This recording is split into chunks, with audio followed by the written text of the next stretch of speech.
Episode 198, Ironman Arizona with Greg Witherow. Welcome to the pursuit of the perfect race. I'm Coach Terry Wilson, and with each episode, I bring stories of athletes to you that share their experiences at races in order for you to learn how to have your perfect race. We will hear stories from athletes of all ages, abilities, and races of all distances. So regardless of where you fit in, there's something in there for you. Thanks for spending some time with me today. Now let the pursuit begin. Hey everybody, welcome back to the pursuit of the perfect race. Today I have the pleasure of talking with Greg Witherow about his recent race at Ironman Arizona that took place on November 18th, 2018, where the temperature on race day was 52 and rose to 73 with a wetsuit legal swim. He's been doing triathlons for many years now, and he has a great deal of information to share about his race. Welcome to the show, Greg. I look forward to talking about your race, man.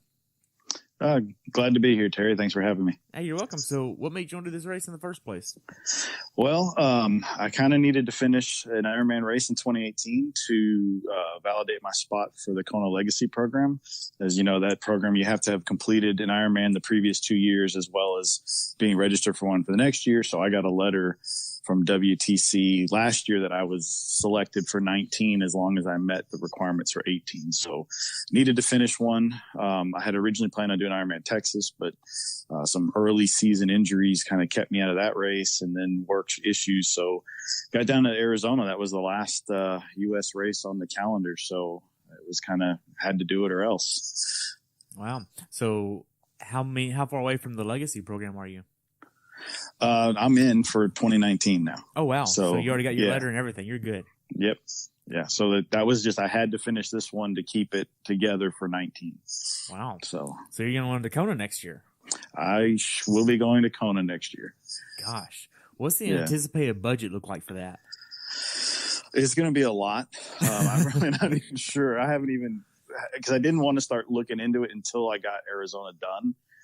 Just for the whole, because if something could go wrong, you never know in a race. This distance, so many things can go wrong. So I didn't want to put that cart in front of the horse. Now let me take a few days off and then I'll worry about, the ridiculous airfare and hotels and all that. But it's a bucket list. It's a once in a lifetime thing to get to Kona for me. I'm more built like a diesel truck. I'm not going to beat these guys in my age group for that slot. So going through the Legacy program is my way to get there. Wow. So going into this race here, how was your training? It was what I would consider minimal. Minimal. I had, and just to be honest, it's been kind of a lot of distractions this year. I had a crazy year at work, a lot of travel, just a lot of things going on. The company I work for is going through some changes and buyouts, mergers and all that. So it's been really, really hectic. And, I normally for an Ironman would average around 13 to 15 hours a week of training, peaks up around 18 weeks. And I think my max week training for this was 11 hours, and I did that once. 11 hours. That's it. Yeah, that was it. And I would probably say my average weeks were about 8 to 9 hours going into this. So it was really, I was just trying to do enough that I could get to the finish line before the cutoff. Because I knew I didn't have the fitness in me to go out and try to run a PR or even a targeted finish time. It was really just get there before midnight. Wow. That is not that much at all.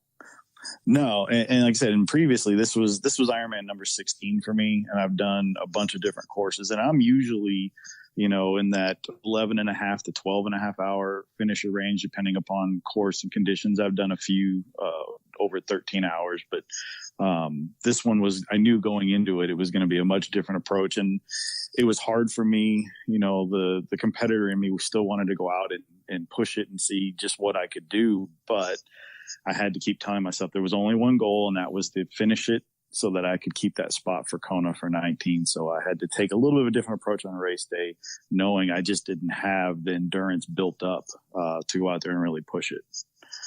Wow. So going into this race, being that you only trained 11 hours at the top end, what was your longest swim, bike, and run workouts? My longest swim was 3,400 meters. I did that once. Typically I was swimming 2 to 3 times a week, and I was getting into 2,000 to 2,500 typically. And then one day I stretched it out just to try to get a little bit more distance. My longest bike ride going in was 4 hours and 15 minutes. I did that one time. I did a 4-hour ride. I did a lot of 3.5s on weekends, kind of leading up to it. Were these on the trainer or outside? Exclusively on a trainer. Oh, wow. I did, I think, 2 rides outside this summer, most of it just being on the trainer, just for the interest of time.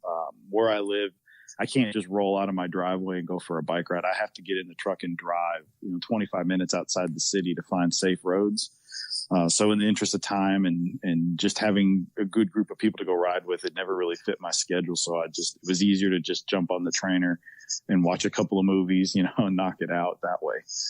But learning now, it's a great way to get fitness because the trainer, you can't coast, you can't really cheat the time on the bike. But it's easy to cheat the position. You don't get the feel of having that helmet on your head for 4 hours and things like that. And that did kind of flare up a little bit in the race where I was starting to feel a little bit uncomfortable just because I hadn't been sitting on a bike for more than 4 hours and with a helmet and everything that comes with that. You could put your helmet on the trainer. I could have. My wife probably would have thought I was nuts if she walked in and I'm sitting on an indoor bike with a helmet on. She may have had me committed at that point. Jeez. But doing 16 Ironman, that's okay. Yeah. Well, So what about your run? What was the longest run? Was 9 miles. 9 miles. That's miles. It. Yeah. Most of my runs were in the 4 to 5 mile range. I would try to do maybe about 3 of them a week and then stretch something out on the weekend. A couple times I would jump off the bike and just go for a little 20-minute, transition run off the bike. But for run training, it was really just, I got 9 miler, I think was my longest run. Wow. So what kind of paces were you hitting? Were you going by power, pace, heart rate, anything like that? On the bike trainer, I was trying to stay about 75% FTP. So that would be in that about 200 watt range, 210, somewhere around there. Run, just moving. Try to keep it to I always try to stay under a 10-minute mile when I run, but not this summer with the heat and humidity. I was more running like 10:30s and just, trying to just get a little bit of cardio, endurance built into the legs. So I wasn't really trying to push it where I would go out and do track workouts or anything like that. It was more just about doing something, I think I put it even on one of my Strava runs. I said, some miles are better than no miles, Right. And you're down in Texas, which the heat down in southern Texas is a little bit more than what it is up here in Dallas. Yeah, you probably might get higher daily temperatures, but the humidity down here is so, it's just, I tell people it's the air you can wear, right? You go out at 4:30 in the morning to run and it's 82 degrees and 93% humidity. It doesn't make for the most enjoyable runs. And I think that was part of it this year, just with everything that was going on, what little time I had, trying to find that motivation to go out and train in those kind of conditions. I found myself going to the gym and jumping on a treadmill. As much as I hate running on treadmills, it was better than running in the humidity. And that was another thing that was kind of new for me. I've lived in Texas now 27 years, and the summers never really bothered me till the last 2 years. I've really just not enjoyed running in the Houston weather. Gosh. So going into this race, did you do a street training to cross train a little bit, or what was this like? Yeah, I did a little bit more just at the gym, kettlebells and things like that. But I was doing that about 3 days a week. I cut it back to really only about 1 day a week. I'd stay after a swim at the gym and just kind of throw some weights around a little bit. But again, nothing really structured. I just really kind of was winging it from a training perspective.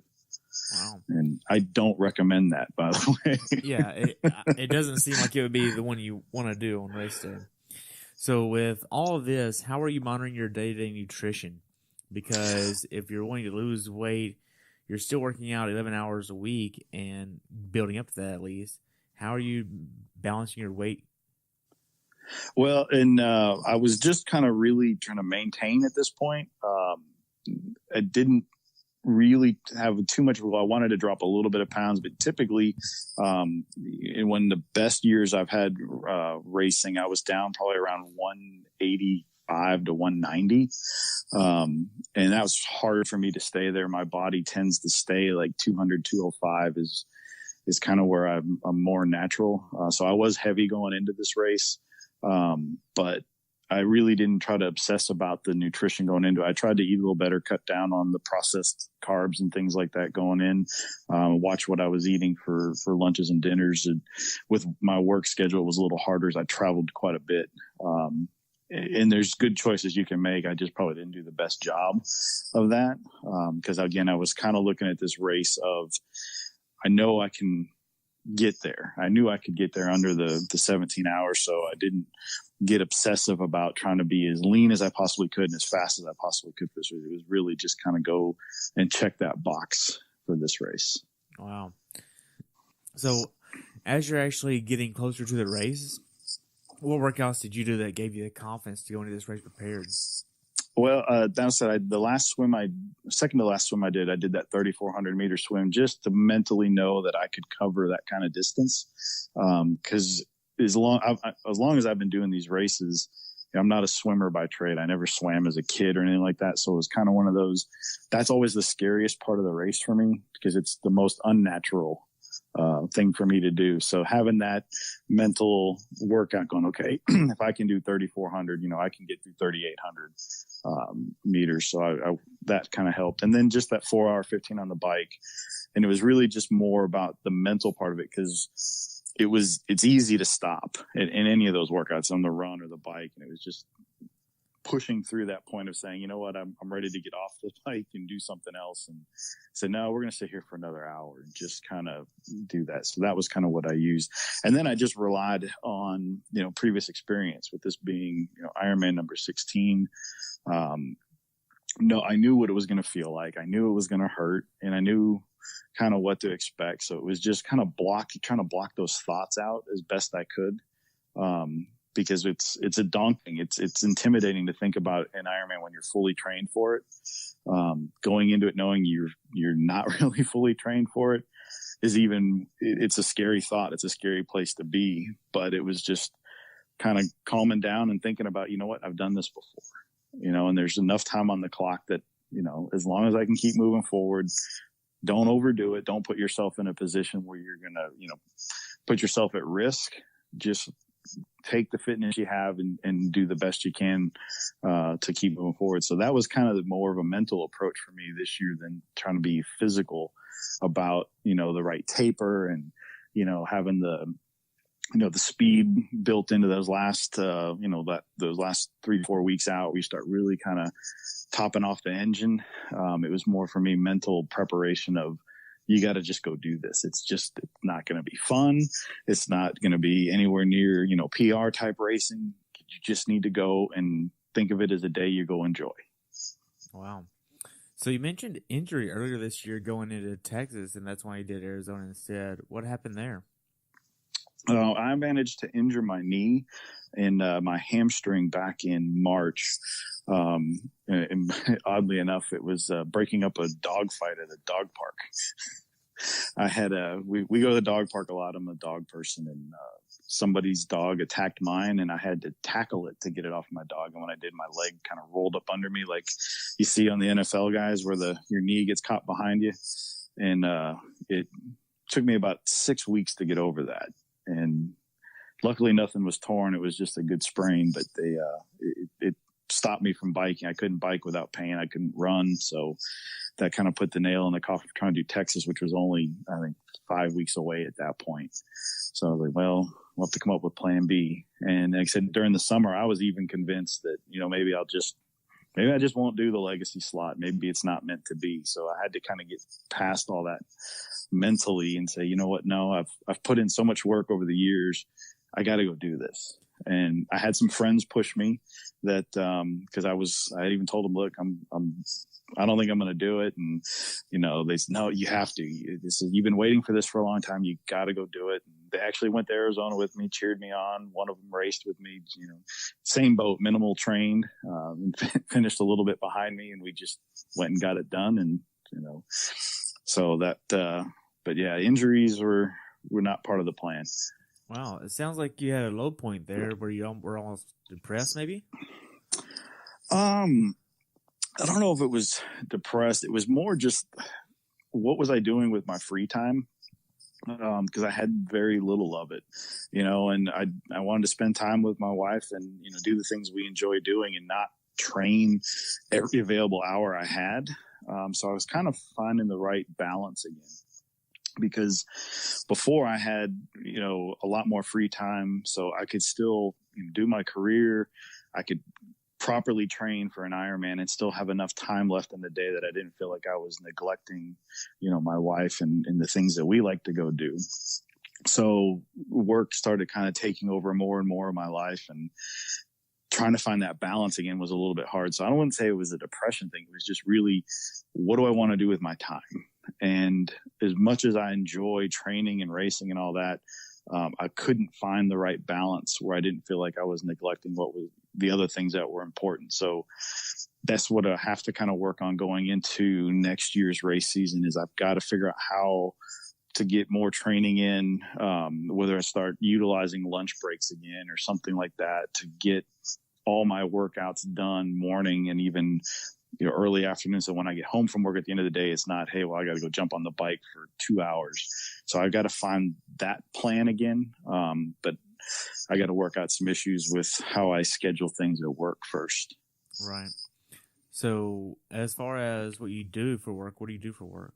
So I'm a plant manager for an aerospace manufacturing company. We actually do metal extrusion. So we extrude a lot of titanium alloy that end up being structural components on commercial aircraft. So it's a 24/7 operation. Our plant, while it's not large, we're part of a very large corporation. So there's a lot of just activity and all the changes that are going on with the corporate office. A lot of pressure, stock prices, and all the fun things that come with working for a large corporation in corporate America. It just can take over your life if you let it. And maybe I let it get too deep in this year. It seems like there's a lot of stress there from just the day-to-day life with them. Yeah, it is. And part of it, to be honest, is probably some of it self-induced, just because that type A personality, why we go do these kind of races, because you're competitive. I'm also competitive at work. I'm one of 31 plants in my business unit, and I want my plant to be better than all the other ones. So I think I probably maybe take on more than I should, or I put more emotion into it than I probably should. So I have to kind of learn to balance that out and realize that it's part of my life, but it's not my life. So I can do the other things that I enjoy and making those a priority again. But yeah, I mean, it's a stressful job. It's a stressful environment. When you make parts for aircraft, there's so much attention you have to have on processes and quality control. It just requires a lot of detailed management, and that can be very draining at the end of the day. To come home, I'm usually mentally and physically just wiped out from a day at work. So that's why I said it's important to get back to doing that training in the morning, and maybe even trying to utilize lunch breaks and things like that again. So that way, when I do get to the end of the day, and if I'm totally, tired and all I want to do is relax, then that's all I have to do. I don't have to have that looming of, oh, I didn't check the workout box today, because I would have already taken care of it in the morning. Right. So were there any days where you mentally just didn't want to train because of this? Oh, absolutely. Absolutely. There's many days that come home and I feel drained, and, trying to turn my brain off, thinking about the things that, all the things that happened at work today. So I know what tomorrow is going to bring, all these things I have to deal with. And the mistake I made was not using the training as the escape. I used the excuse of the stress not to train.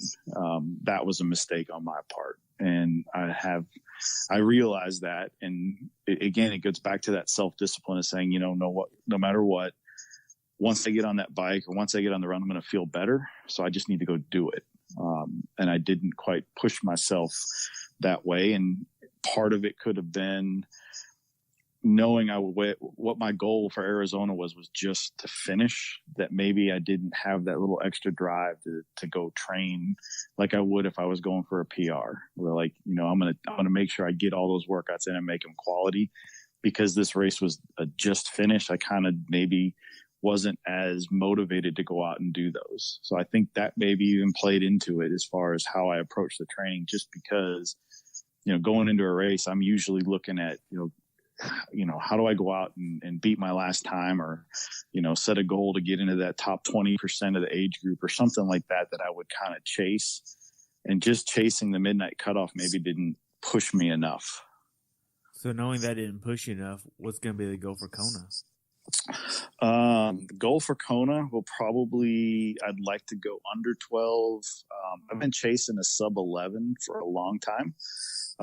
So maybe that's the goal I put out there, is see if I can't get into the kind of shape and put the work into it so I can go out there and really the hardest conditions and finally go break the 11-hour mark.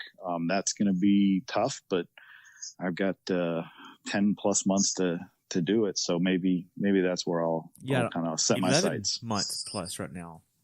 Yeah. So see, yeah, but that's probably what I'll try to do. I want to go out there and have a good competitive race against what I think I can do. Not necessarily the people in my age group competitive, because it's the world championships, but to know that I went out there and did the absolute best I could. I trained for it. I put everything into it, but at the same time be able to enjoy it. So that one, cause it's probably, the one time I'll only get to ever go do it. So I want it to be special, but I also want to feel like I gave it everything it deserved. All right. So with that, how are you going to put things in place that you allow yourself to not focus on the stress of work when you train? So some of it's just going to have to be a personal discipline of, at the end of the day, cutting it off, leaving work at work, not bringing stuff home. I probably need to do maybe a little bit better job delegating some things and using the team I have, to carry out some tasks at work that maybe I take on myself, and just going back to saying, you know what, I can't let work run my life. I have a company to run, but at the same time, I have to have that balance. So it's just going to be personal discipline, time management, and having those hard cutoffs. Saying, you know what, it's this time of day, I'm out of here. I've got to go do, get my workouts in. I got to do this, and just being routine about it. Because once I get back into that routine, it'll become second nature again. Right. And then you also have to allot a little bit of time for your wife too, because you don't want to get to Kona and be at odds with each other because you spent so much time training and working and not enough time at the dog park with her. Right. No, and then we'll make sure that we have a good balance there. We've got, we usually work well. She's very supportive of my training. She's usually comes to the races with me. She didn't go to Arizona this time just because I was being kind. I didn't want to have to stand around for 16 plus hours on the course. So, but usually, she comes out. So she's very supportive. She understands why I do it. She understands that training and doing these races is something that makes me happy, and it helps, manage the stress of work and life. So, we'll come up with a good plan, and we got, you said 11 plus months. There'll be some vacations squeezed in there where it'll be just her and I, and we'll turn the training mode off for a few days and we'll go do some things that we enjoy doing. So we'll set up a good balanced plan over the next 11 months. Good. So going forward into Kona next year, what do you think is going to be the most essential for you to put in place for a training aspect? Is it waking up mornings, it sounds like, and doing the workout in the morning? I'm pretty good about the morning routine. Training for Arizona, I said almost exclusively did everything before work. I'm habitual about getting up about 4 to 4:15 in the morning, and trying to get an hour worth of workout in the morning.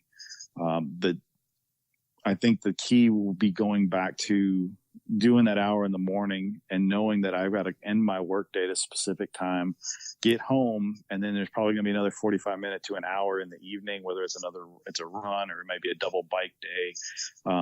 But getting into the routine of multiple times a week, maybe even as many as 4 or 5 times a week, having 2 workouts a day and trying to squeeze those in. Wow. Sounds like a good plan to put in place. So going into Arizona, did you have a big taper or did you just train right up to it? What does this look like, being that you only got up to 11 hours? Yeah, well, I joke that I've been tapering for this race for about 16 months. But no, I really just kind of kept the same routine right up to it. Just, that about 8 or 9 hours a week right up to it. The week of the race, because I left on Thursday, I only think I did 3 workouts race week. I did a swim, a bike, and a run, and then, shut it down pretty much on Saturday, try to stay off my feet and just get ready for the gun to go off on Sunday morning. Right. So the race is on November 18th. When did you actually want to start traveling from Texas over to Arizona? I left on Thursday. That would have been, yeah. So you got over there on what day then? That was the 15th. Okay. So you drove over there? No, I flew over. Oh, you flew. How'd you get your bike there? I used a company called Love My Bike Transport out of, I think they're out of the Dallas area up by you. Yeah, they are. And he was doing some pickups here in Houston, so I used him. I used to use a company out of Austin, but they sold their transport service to Tri-Bike Transport, and tried to give somebody else the shot at supporting one of the smaller businesses that's really focused on triathlon, and they did a great job, so I was happy with them. Yeah, Kevin was cycle chauffeur. I'm sure that's who you're talking about. Yeah. Man. I was sad when he sold the company. Know. Yeah, Kevin's a good dude. He's really, really good. I loved Kevin. He was always fun to be around at the race. Man, but yeah, I've met Omar at a few different races this year, and it's good to see him actually growing his business a little bit. I'm glad for that. But yeah, I Love My Bike Transport is out of the Dallas area, so yeah, I didn't know that he went all the way down to Sugar Land. Yeah, so he picked up bikes. He told me for this race he picked up bikes in Louisiana. Wow. So I think he went from Dallas to Louisiana, then crossed Houston, and then to Arizona. So he was going to be pushing it coming back, because I think he was trying to be home in Dallas Wednesday night for because of Thanksgiving week. So he had some miles to cover. So I'm sure my bike will be at the bike shop tomorrow, probably to pick up, which is it'll be nice to have it back, but I don't quite need it yet. No, not yet. Yeah. Man, so you get over there on Thursday. What is your thing that you first want to do once you get to town? I try to get in town early enough to get the registration packet pickup done on that first day, so I'm not worried about it, because the second day of packet pickup, usually the lines are longer and there's a little more chaos at the expo. Unfortunately, this time I didn't make it to the expo in time, because the packet pickup ends at 5. My flight landed in Phoenix at like 3:30, and it took a while to get to the rental car. It took longer than I thought it would. By the time I got to the race site, it was like 4:57. I was like, wasn't going to be enough time. There was nowhere to park, so I just went to the hotel. I was like, not going to worry about it. I'll just deal with it in the morning. So I went over there first thing in the morning and got that taken care of, and there was no line at 9 a.m. So it worked out okay. But I usually like to try to get in there, so get that done, get settled into the hotel, kind of unpack the gear, lay everything out of what I think I'm going to need, and then I get a little obsessive about, the weather. So particularly for this race, because it started off, it was cold. It was in the upper 40s in the morning. And the water temperature was 61. So it was a very cold start to the race. 61 degrees. Yeah. So it was trying to figure out, how do I manage that? So kind of getting everything organized. Plus, I always like to lay all that stuff out right away, because if I forgot anything, I have a chance now to go get it, right? And you may not always have that stuff available at the expo if you forget something, because usually the vendors bring the most popular things. But if you forgot something, that way you at least have time to go find a local bike shop, and you may have to drive a little bit, but you can at least go get the things that you may have forgot, or something got damaged in transit, or something you just didn't even think to bring because you weren't anticipating a certain type of condition. Because you leave you pack on Wednesday night, and you're checking the forecast for Sunday, and you know how the weather can change about 4 times over those 4 days. Did you do Galveston? Were you at Galveston this year? I was there. I was spectating. Yeah. Yeah. So that morning, it was freezing on the bike. Yep. And by the time I saw y'all on the run, it had warmed up a little bit. Yeah, and it was really humid for you guys that day too. Yeah. I mean, that was just complete chaos because no one had brought anything that was going to help them for those conditions. And we went out to the local, I almost said Dick's, but it wasn't Dick's. It was an academy. Yeah. And they didn't have any arm warmers. They didn't have any cold weather gear because it's Galveston. They don't sell that stuff. And I ended up getting like long tube socks and just cutting the holes out of the bottom and got arm warmers. Yeah, that's a good triathlon hack right there. Right? Yeah. So as you're actually getting there, what was your impression of the Ironman Village here compared to other races you've done? Because you've done 15 before this one, so now what? Yeah. So it was good. The Ironman Village was cool. It's always neat to walk around and see what stuff people have brought. Plus, it was good to see Chris McDonald and Erica at Onway Apparel. They had a booth there, so I got to catch up with them. I hadn't seen them in a while, so it was good to hang out with them for a little bit. But the expo was nice. I didn't feel it was ever overly crowded. It seemed to have enough space for everything. So overall, it was pretty good. So as you go and get your bike from Omar, how is the pickup process from him and your bike and all this? It was smooth. I got over there on Friday morning, and I went and got my packet first so I could give him one of my tags so he could pick up my bike after the race. So I wouldn't have to deal with that. So that was another great service he provides where he'll go get your gear for you. So after the race, you can just grab your post-race food, go back to the hotel and all that. So, but no, he had everything ready. He helped, aired up the tires, and I just kind of put it up on the bike stand, ran it through the gears. Everything was good. Rode it a little bit. A pump. I did bring a pump with me. I always take a pump to the race. I often lend it out. I think I always end up helping quite a few people in transition in the morning because the line at the tent they'll have there at the race site where they'll pump up tires is usually pretty long, and it just adds stress to the morning if you're getting there and you're worried about how am I going to get air in my tires. So I always pack a pump. I've got this giant duffel bag I bought from OGO years ago, and it's got the hard shell on the bottom. Really? And it just fits a pump in there perfectly. I pack clothes around it, and I've taken this pump to many races. Even there have been years where Matt Chauvin and I have gone to races and didn't have anybody to hand the pump off to race morning, and we zip tied it to like a fence. And then after the race come by, and we'll just cut the zip ties and take it with us. So we've been carrying that pump around for years. So it's kind of one of those traditional things. You bring your own zip ties to zip tie it to a fence just in case? Just in case, yeah. I've heard people bringing zip ties, but I've never heard of that reason to bring zip ties. Yeah. Man. So the day before the race, what are you doing from a nutrition standpoint?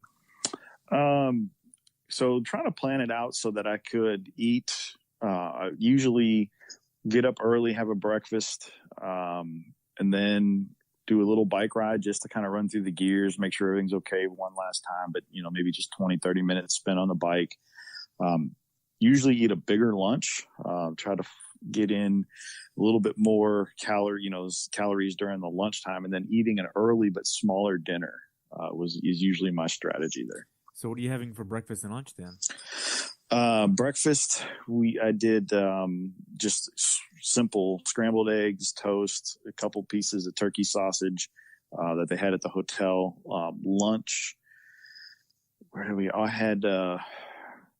went to a Mexican restaurant, had chips and guacamole, get some sodium from the chips and loaded them up with salt.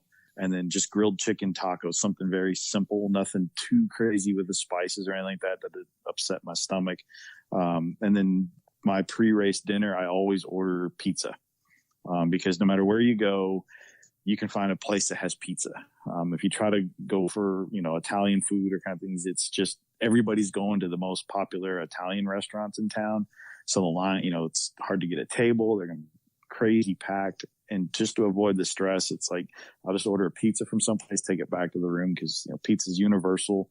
Most places can't screw it up too bad, and that's just kind of always been my plan there. It's something that then I'll keep the leftovers in the fridge for after the race, because usually about midnight you're hungry, and then 2 a.m. you're hungry, and then 4 a.m. you're hungry. So it's nice to be able to have something to snack on after the race. Wow. So the day before the race, you're checking your bike in. How does bike check-in go for you? It was probably the smoothest bike check-in I've ever been to. Really? This was the first time I've ever seen them do it where they checked you in by bib number. So if you were in the 0 to 1,000, you checked your bike in from 11 to 12, and you had a specific hour to go to. All the other Ironman races, they just say, check in from 11 to 3. And usually the lines are long, you're standing around a lot, but it had a really nice flow to it. I got there, I think at 11:05, and because my time was between 11 and 12. There were like 2 people in front of me. Bike check-in was smooth. Probably the smoothest one I've ever done. Wow. So how was transition here set up? Transition here, it was set up almost the same as years past.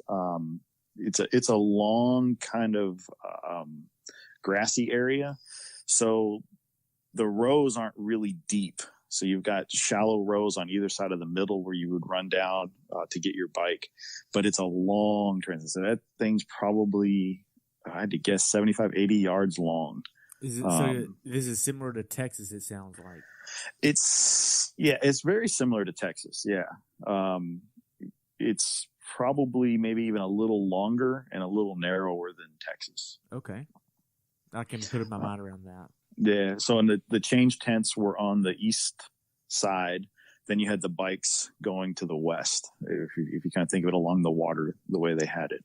But it was, and then your gear bags were lined up to the south of the change tents. And those chutes were long as well. This year they did something, they changed the swim start and the swim exit, and the run from the swim out to T1 was like a quarter of a mile long. And the concrete was very slippery, very close. So they actually had volunteers telling people don't run, because they had several people fall. So I think they need to rethink that for next year. Maybe either have carpet there or something, because it was not the easiest into T1. And with the water temp at 61, you were able to wear the neoprene booties, which I'm glad I brought with me. Because I wore those, and those were good on the concrete, but then they had AstroTurf going up towards the gear bags, and that was like ice with those neoprene booties. It was pretty slick. So, but it just was it's a long haul from the swim out, 61 degree water, you get out of the water, and it's probably about 50, maybe 52 at that point, air temperature. So it was cold, and that's a long way to go when you're cold. So there was a lot of people in the T1, just shivering, trying to get warm. Volunteers bringing coffee to people before they would go start their bike, just trying to warm them up a little bit. Wow. So the day before the race, what time are you trying to get in bed? 8 o'clock. 8 o'clock. I try to be in bed at 8. I know I won't sleep right away. But I'll turn on the TV, maybe turn the volume down, just try to start relaxing. And then by about 9, it's lights out. But yeah, I try to get in bed about 8. Okay. So what time are you getting up? Usually about 3:45. Okay. So transition opens at 5. It's a half-mile walk, but I'm notorious. I hate being rushed in the morning. I like to get up and kind of take my time, get up, race morning, have, some breakfast, get some coffee, and just kind of mentally prepare for the day. I'm not one that can just show up 5 minutes before, throw my stuff in the bag and go. I have to go through the plan of the day and kind of go through that mental execution of what today's tasks are going to be. So I know a lot of people there.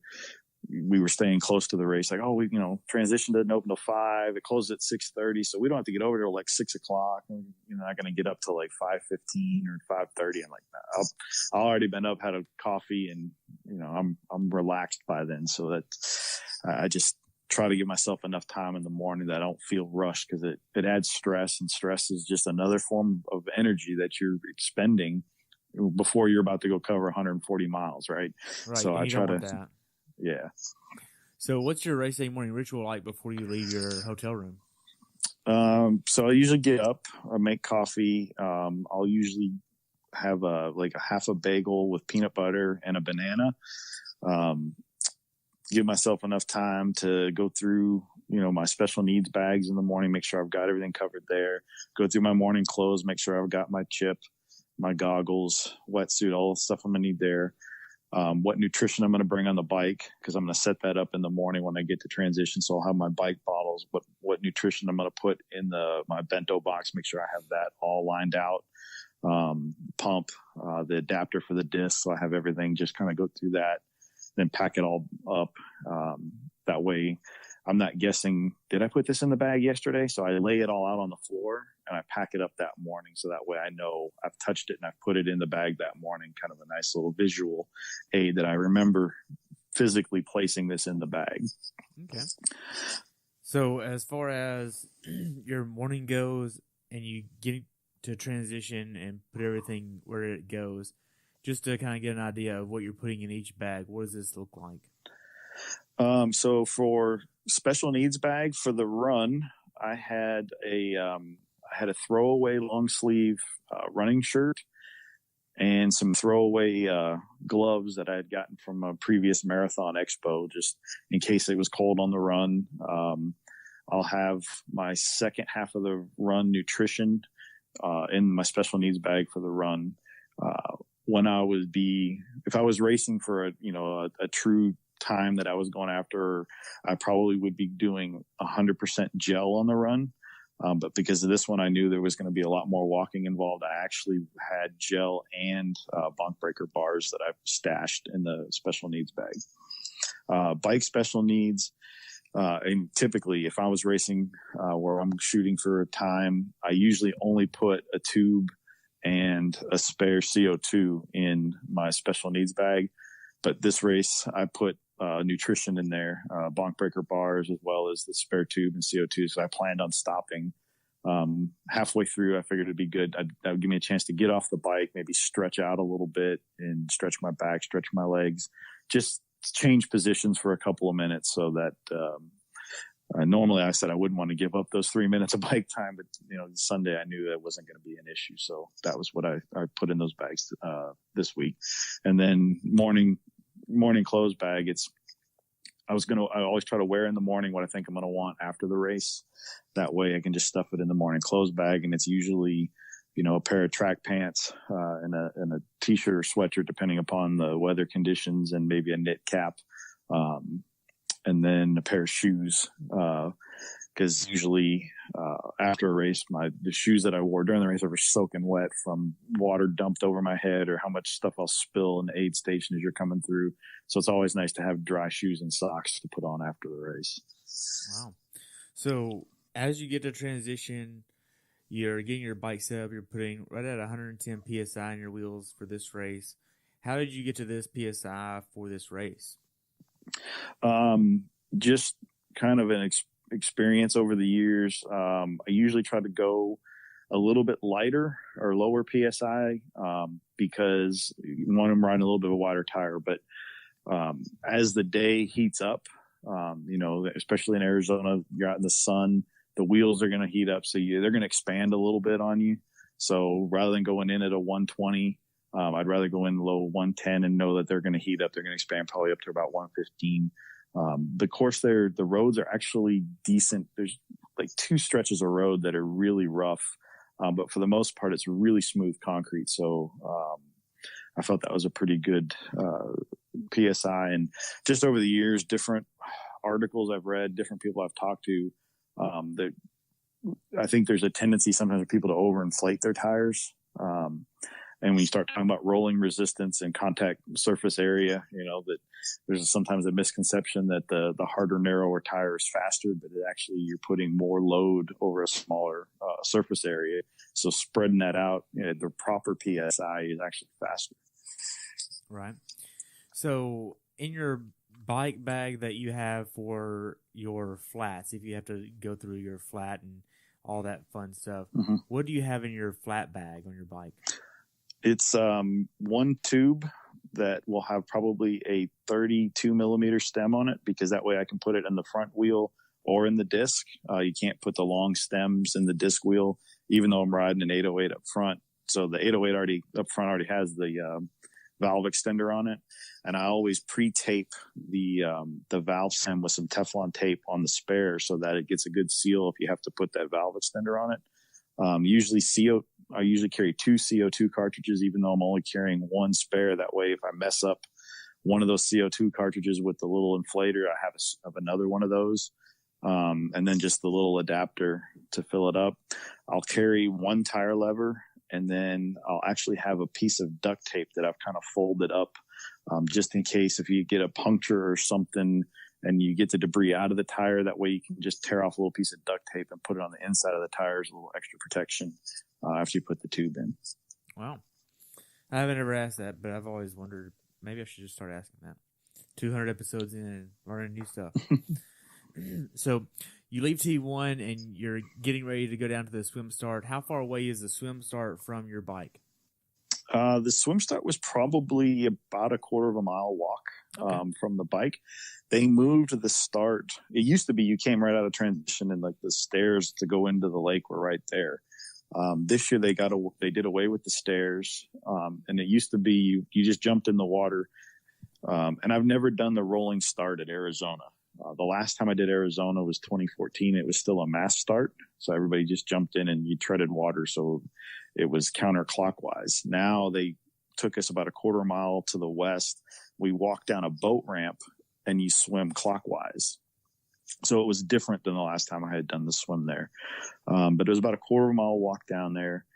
That there were a lot of unhappy athletes. I'll put it that way. The way they lined up because it was a rolling start and you're supposed to seed yourself based on your expected finish time. The way they did the corral, there were no entrances from the sides. So if you got there, and we got the amateur start was at 6:50, and I think we got down there at about 6:35, and the corral was full. You couldn't even walk up towards the front of it at all. There was no way to cross in from the sides. So when we got there, we were already behind the 2-hour plus projected swim times. And there were people behind us that were trying to get up to the 110 group, and they're trying to push their way through. And it just was like, you're spending too much energy trying to move through this group of people. And the corral was only maybe 12 to 15 feet wide. So it was a long line and there was just nowhere to go. Why would they not have entrances on the side? Did they think this was a good idea from a risk management aspect? I have no idea. Because I'm sitting here trying to think, if, like, from a risk management aspect, what would be the purpose of having them line up like that and not having entrances and exits quickly? Because if something happens, like, I know the security from kind of like a marathon situation, we'll just leave it at that, is not as much at Ironman events, and having 1,200 people or 2,500 people in this tight of an area might not be a good idea, and you need to have better exits. Yeah, and it's also from a safety perspective, because you know the anticipation, the stress, the anxiety of that race start. If somebody had a panic attack or, God forbid, you couldn't get to them the way they had us lined up. So the athletes in the corral, people started pushing the barriers out, like picking up the fence and moving it out to try to get space so people could walk up towards the front. But I've done this type of a rolling start at Texas and even at Coeur d'Alene, and they didn't have that fence there. You just kind of walked up to, this is the 120s. I'll just jump in here, or 130 or whatever the time was. So it's not like people care about, hey, you're cutting me in line. No, we all realize it's chip time. It's not that big of a deal. 10, 20 people get in front of you. Nobody cares. So, at Chattanooga, it was the same way. No fence, just a big road. Somebody's going up a sign, getting where they go. Yeah, so this made it, and it poses some interesting other challenges for athletes too, because the time from the gun went off was 6:50. I don't think I got in the water till like 7:30 or 7:32. So you figure I left transition at 6:30, and I ate a high protein bonk breaker bar on my way to the swim start. That's usually my routine, to put some other calories in So there was almost an hour after that. And if I'd have known there was going to be that much of a delay, I wouldn't have eaten that bar when I did. I would have waited longer. But then you also have to think about, you got 2,500 athletes standing out in 47-degree, air temperatures on concrete. So if you didn't have neoprene booties, you're standing on cold concrete for almost an hour. Before you get in the cold water. Before you get in the cold water. And they had the corral, it narrowed down as you got to the front. So they were letting about 3 people enter the water at a time. So it took a long time to get everybody in the water. I got in the water and they had to swim a little bit to the west, and we made the right-hand turn, swim across the lake and make another right-hand turn. So when I made that second right, when I breathed in my right, I'm looking over at the corral, and there was still maybe a third full at that point. Wow. So I bet you they didn't get everybody in the water to almost 7:40 or 7:45. So it probably took close to an hour to get everybody in the water. That's craziness. Yeah, so they probably need to rethink the logistics of that. The boat ramp, it's an easy in and out of the water versus the stairs. The stairs can be a little trickier, but it was just too slow getting everybody in the water. And like I said, I remember from Texas, it was just, you just walked up, and once you went into the arch, you just kind of ran into the water and started swimming. It wasn't, I don't know why they controlled it to let so few people in at a time. Now that made for a relatively contact-free swim because everybody was so spread out. It was probably the least contact I've ever had in an Ironman swim, which was, always nice, but at what cost? Yeah. Yeah. Well, and you figure too, you think about races like Texas, and Arizona's one like this too. As the day goes on, the winds usually increase. If you've ever done Galveston, it's not so bad in the morning, but late morning, the winds really start to pick up. So that's the other thing to start thinking about mentally is like, well, now I'm going to be on the bike almost 40 minutes starting later than I thought I would. So as that wind builds up, that third lap of this bike course you're going, the wind's going to be a lot more brutal than I, anticipated. And it did prove to be, it was windy, but it wasn't as bad as years past. But it's all those things change too. You start thinking about how you're managing the temperature of the day, trying to mitigate the cold in the morning. And then, the sun in the afternoon is going to be warm. But even you think that far out to the run, even if you hit all your times you expected, you start that swim 40 minutes later than you thought you would. You start the run 40 minutes later than you thought you would. The sun's coming down at 5:30 now that daylight savings is over. So you got to start thinking about at what point do I have to worry about it cooling off in the evening? So it just changes your whole race dynamic. Right. And with the rolling start, they're going off of the cutoff times by the last person entering the swim, right? Right. But it's the midnight cutoff moves to the last person entering the swim, right? So they still have their full 17 hours. But you have 17 hours from whenever you start. But they don't change the hard cutoff of the bike. It's still 5:30 p.m. So if you are a slow cyclist and you start late in that swim, you don't get that time cutoff move back for you. So you're still a hard 5:30 cutoff. And then there's another cutoff at mile 19 or 20 on the run here? Yeah, I think it's mile 8, just past mile 18, because that's where the turn to go back over the lake. You take the bridge back over again. I think they had a timing mat there, and they did have officials there that would have been where they would have pulled you from the course if you didn't make it to that point. So those time cutoffs are not adjusted regardless of where you start in the swim. Right. That's the way I understood it. And with the rolling start, for somebody that's slower, they have the desire to lie about what time they're going to do the swim in then, because then they have more time in the day. Right. So they want to get up front, which is going to create a bad situation for them because they're going to get up in the front. They're going to have a lot of faster swimmers coming from behind them. So you're going to create more contact that way. But it does give you that cushion on the cutoffs versus starting further in the back. Wow. So it's almost like, why not just do the mass start?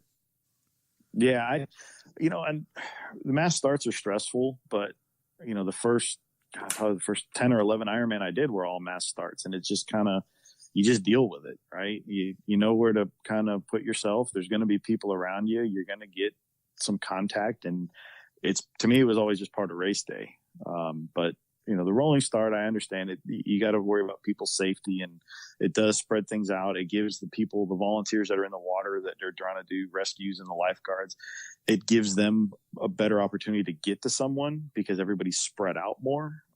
But to me, I always, the mass start was just part of Ironman. And, at least when I get to Kona, it'll be a mass start again. I'll get to experience that one more time. Just like what you said, maybe the volunteers that are on the water need more time to get to people. And at Kona, they should do the rolling start too, right? No, it's got to be a mass start. Well, so it has to be a mass start there. Yeah, I think that's part of the race. I really do. There's something about that first 500 meters getting, just knocked around. It's part of the race. And like I said, because so many of the ones I did, that was just the part of the race, the Ironman experience. And I can even remember Matt Chauvin, who's on our team. I've been friends with him for more years than I care to admit. He and I go way back. And he and I were at Canada one year. And I'm swimming, and we were standing by each other at the start, and we jump in the water, and I'm swimming, and this guy keeps just hitting me. And I turned my head looking, it was him, and I pushed him away, and next time he's hitting him. So we finally got out, and the race was over. And I said, you kept hitting me in the swim. He's like, no, that wasn't me. I'm like, yeah, it was you. But it was part of the race. You got to find your own space, and it becomes part of the challenge of sighting and dealing with all the things that are going on around you to get through that 2.4 mile swim. So it seems like you think they're watering down the sport by doing the rolling start. It's still, you got to swim 2.4 miles, right? Which is still no easy task. But I think the spirit of the Ironman, the mass start, was part of it. I think that was part, getting out there and treading water, the anticipation of that cannon going off, and then everybody going at once. Whether it was a floating start like Texas was the first few years, or even Canada and Coeur d'Alene, where you were standing on the beach and the gun went off, everybody runs into the water at the same time. They're different, but that was just part of race day. Wow. So in the swim, how does your swim go for you? You finish in just about 1 hour and 42 minutes. Yeah. So I thought, with the amount of swim training I would probably swim somewhere between 130 and 135. Typical Ironman swim for me, I'm usually right around the 120-ish, maybe a few minutes plus or minus. So going into this one, I knew 130 was probably a good goal. And ironically, this was the third time I've done Arizona, and every time I swim Arizona, I'm always about 5 minutes slower than I think I will. So I don't know if there's something about that lake or the way I sight. Maybe I don't take the best line there. So 142 was a little slower than I thought it would be. But overall, I wasn't unhappy with that, because again, it kind of played into my plan for the day. I said, if I can get through the swim and T1 and be on the bike, in 2 hours or less, race time gone by, was kind of what I was trying to shoot for. So I was on schedule there. But entering that water at 61 degrees, I think the first 100 meters, I was kind of doing 3 strokes of freestyle and then probably 3 or 4 strokes of breaststroke, just trying to catch my breath and get my heart rate to come down, because the water was so cold. And then finally, once I got about 100 or so into it, I was able to settle into a rhythm and just freestyle the whole way. And it was still cold. My face hurt, my head hurt, couldn't feel my hands much. But it was, once I got into a rhythm, it was okay. Did you use earplugs? I did not. That was one of the things I wish I would have brought. I thought I had a pair in my bag that were there from before, and they weren't there. So I thought about going and buying some, and then I just kind of went, well, ironically, the pool that I swim at here in Sugar Land, the heater's been broke. And that's like a tradition for that pool, that the heater breaks the beginning of every winter. So the pool was at like 68, 69 degrees. So I was doing master swim in a wetsuit. So I figured, well, it's not too much different than that, but there's a big difference between 61 and 68, the way it feels. So I wish I would have had earplugs for that swim. Okay. So as far as the water quality here, does it taste bad? Is there clearness? What's this like? It's murky-ish, but it didn't have a bad taste or odor or anything to it. I'd probably rate it slightly better than Lake Woodlands from a water quality. It reminded me a lot of like the Boulder Reservoir, kind of cloudy water, but it didn't seem like it was bad. Like I said, it didn't taste bad. I didn't really notice anything like that. Sighting, you really couldn't see more than probably an arm length out in front of you, but it's a narrow lake. So, and being a man-made lake, it's concrete on each side. So sighting's pretty easy. Plus you just swim to the other bridge. So you have something high on the horizon to look at. You really don't have to find the buoys. You just swim to that bridge. So it makes it pretty easy. Okay. So as far as the swim exit goes and T1, how does all this go for you? Because you're in T1, 20 minutes-ish? Yeah. Packing a lunch? Taking a nap? That one. So I, again, a quarter-mile distance from swim out to the tent, probably. And I walked the whole way. I didn't try to run. I didn't want to slip on the concrete. And again, it's all about conserving the energy and making this, I knew it was going to be a slow day. So I took my time. The thing that took the most time was I got into T1. I did a full-on wardrobe change because I didn't want to start the bike wet because the air temperature was about 50-something degrees. So I wore last year's tri-kit for the swim and then put on this year's tri-kit for the bike. And even though I had packed a small towel in my bike gear bag, tried to dry off as best I could, it was still hard to wrestle into a tri-suit, just being a little wet. So I spent probably a little more time and energy there than I would have liked, trying to get that thing on and zipped up and get the arms pulled up far enough so that it didn't feel like it was pinching my shoulders. And then spend a little bit of extra time to put on socks because I normally would just go barefoot cycling shoes. But because of the air temperature, I decided to wear socks. So that took a little more time and trying to get my feet cleaned off because you're on a grassy area. So the grass just sticks to your feet. So trying to use the towel, get all the grass off, put the sock on, and then get into the cycling shoes. And then my bike was almost like the second row because I had a low number. I think I was number 432. So I was all at the far end of transition. So by the time I grabbed my bike, it was really short to hit the timing map, but I was about as far away from the tent as you could be to get to my bike. So I thought transition would be in the 12 to 15 minute range, but I didn't really anticipate that extra time for the wardrobe change and the distance to cover from the swim out. So yeah, 19 minutes is a little long. But again, it's just a nature of what was going on at the time. I had to manage the elements and the expectations of what the bike was going to bring. So I was willing to give up that time to be comfortable starting the bike. So with this, knowing that it's going to be a little bit cooler on the bike, how are you anticipating this? I know you put on socks. Did you put on anything else that was disposable? Yeah, so I had an old cycling vest that I was okay to, that I could discard. I didn't want to keep anymore. And then I wore some old arm warmers. And I ended up ditching the cycling vest at about mile 20. And I ditched the arm warmers probably about mile 60. They were black, and the sun, it just got to the point where I was actually getting warm on the bike. So I decided to peel those off. Okay. So you get out on the bike ride. What is your plan for the bike ride here? Do you want to hit a certain power, average power, normalized power, cadence, RPE, heart rate? What are you wanting to get here? So I normally just try to stay at a specific normalized power. You're trying to keep that normalized power at about 70% of FTP. So I was trying to shoot for about, and actually for this race, I was going to keep it a little lower, maybe around 60 to 65%. Because again, I knew I had to conserve as much energy as I could. So I went in trying to target about 180 watts, normalized power. And I ended up coming in like 160.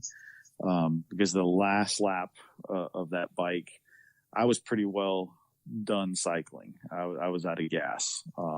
So again, I just found an easy gear, just kept spinning it to keep as long as I kept moving forward, I knew I was okay. But it's a 3-loop bike. I kind of set a goal. I said, if I can do each loop in about 2 hours, I set myself up for about a 6-hour bike. That was an overly aggressive thought going into it, because I didn't remember the wind once you get out of town in Arizona and you get on the Beeline Highway. So in Tempe, you look, the flags are draped. There's no wind at all, right? And then once you get out on the Beeline Highway, you're out in the open. There's some wind out there, and I had forgotten about that, even though this was the third time I was there. So the first loop I felt was good. I think I did it in like 2:03, 2:05. Second loop was a little bit longer. The wind had picked up even more. And by the third loop, I was just kind of at the point of, I'm gonna take it slow. I still have plenty of time in my day. I don't want to overdo it on the bike and not even be able to get on the marathon course. So that last loop took a little bit longer, and I stopped twice. I think once on the second loop and once on the third loop for bathroom breaks. And so that cost me some time there. Number and one then I did two? Number one. I was drinking enough fluids. And I did have an issue with my bento box after special needs. I had taken my bonk breaker bars. I always take them out of the package and put them in like a Ziploc baggie, a snack size bag, and stuff that in there, because the packages are always too hard to open and you're fumbling around it. So that way it's out. When I zipped the bento box back up, I caught the baggie and it jammed and I couldn't get it back open. So I just rode, and I said, well, I'll deal with it when it's time. And I got to the point where, okay, I got to start bringing in some calories. And I could not get that thing open. So when I got to the next aid station, I had to stop, get off the bike where I could take off, because I had full-fingered cycling gloves on. I had to take those gloves off so I could rip that thing open to get at my fuel. So that cost me some time there. So that was another unplanned stop. So I think I biked somewhere right around 6:40. I'm not even right at sure. 6:39. Yeah. So it was a little slower again than I thought I would be. But for the amount of work I put into it, I was perfectly okay with that result, knowing, my longest ride going into it was, 4:15 on a trainer. So,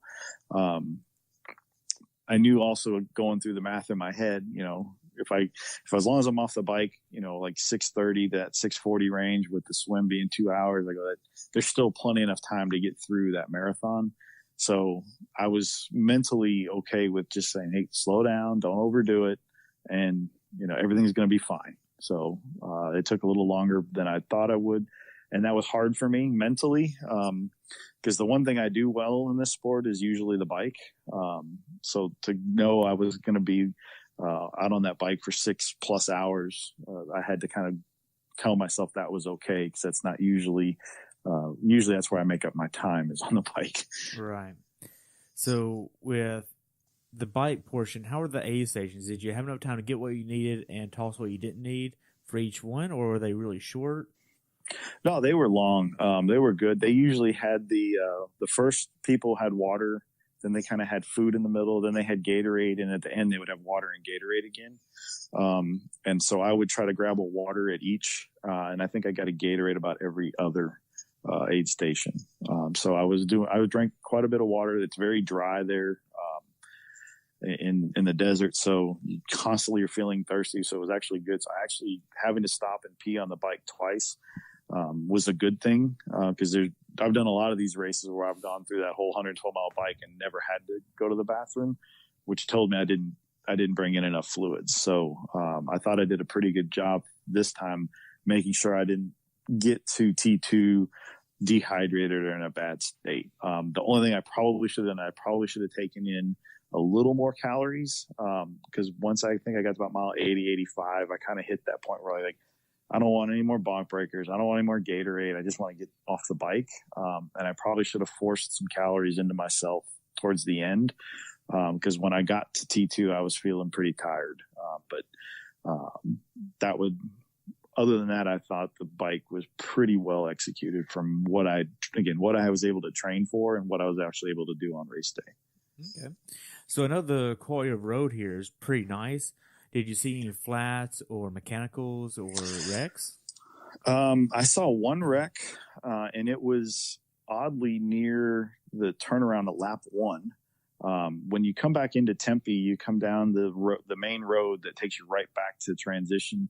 That is like the worst stretch of road on the bike course. There's cracks and bumps all over the place. So it's a really bumpy part of the ride. And I don't know if what happened. I saw two guys on the ground when I came by. They already had the first aid people were there already attending to them, but I couldn't really tell, what had happened. I'm assuming somebody probably swerved to avoid a crack in the road or something. They got tangled up. Saw quite a few flats.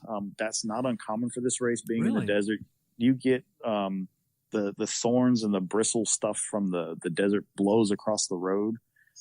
They do come out and they street sweep the roads, but I probably saw, 15, 20 people side of the road with flats. Wow. So one every 5 miles or so. Yeah, that's probably about right. Yeah. Wow. That's crazy. Yeah. So as soon as you get done with special needs, you get past that, you get to miles 60, 70, 80, and 90. Those miles are always the kind of loneliest parts of the bike ride, and you've been on the bike for some time, in your case, more than 4 hours, and now then you still have so much farther to go. How are you holding up mentally?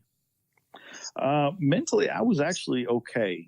Because again, I wasn't worried about where my bike time ended. I was just looking at how much time I still had to get through the rest of the bike and the run. And again, I knew, even though it was slower than I kind of thought I would do, I knew I still had plenty of time. The hardest part for me mentally really was by about miles 70 or 80, I was getting more uncomfortable than I was fatigued. Like I could still pedal, but my neck hurt because I hadn't been on a bike for that long in an aero position for that long. So I kept sitting up, trying to stretch my neck out. And then just the time in the saddle, it was uncomfortable.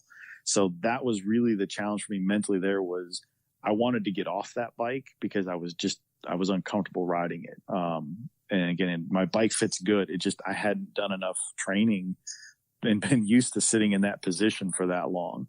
So, that was, probably the hardest part mentally for me, was just plowing through that. So, just got to block it out and just keep going. Wow. So as you're getting closer to the last of the 3 laps here, you're getting ready to come back in. How well did you execute your nutrition plan on the bike, looking back on it? I know you said that you probably should have had a little bit more calories. Yeah, I should have taken in a little more solid food, probably that last 20 miles. I still was drinking more Gatorade at that point, trying to get the sodium and the sugar from the drink. I probably should have taken a little more solid food.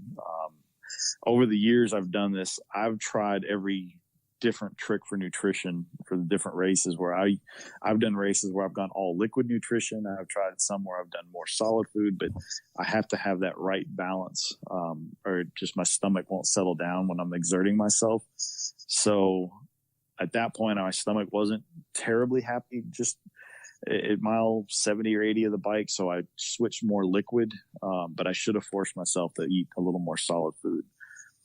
Okay. So I know this is a 3-loop course with 2 big hills on it, right?